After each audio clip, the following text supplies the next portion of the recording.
জানো মমতাদি একবার প্রেগনেন্ট হয়ে গেছিল, আন্দামান ট্যুর করছি আমি, দিদি প্রেগনেন্ট হয়ে গেল।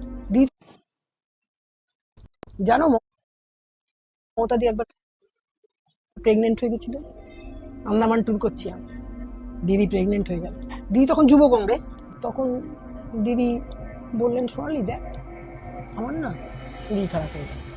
তখন আমি বলছি দিদি তোমার এতদিন শরীর খারাপ হয়নি, তুমি আমাকে কি ওষুধ আনতে পাঠিয়েছি? দিদি উপর হয়ে শুচ্ছেন, মানে একটা মেয়ের শারীরিক অসুবিধা হলে মনোরঞ্জন দাকে বলছে মনোরঞ্জন আপনার এখান থেকে এসটিডি করে? মনোরঞ্জন হ্যাঁ তুমি করো। কোথায় করবা কও? আমি আমার ডাক্তারের সঙ্গে কথা, ডাক্তারের থেকে যে ওই ওষুধটা নেবেন তো জানি না। তখন আমি বুঝলাম, আমি ওষুধটা কিনতে গিয়ে যে আপনারা এরকম কথা জিজ্ঞেস করছেন কেন?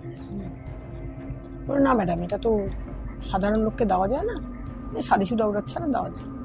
এখন বুঝি যে শরীর খারাপ না হলে প্রেগনেন্ট হয় মানুষ, তারপরে যখন প্রেগনেন্সি এসছিল না, মমতাদির মাও যে কথা জানেন না আমি সে কথা জানি।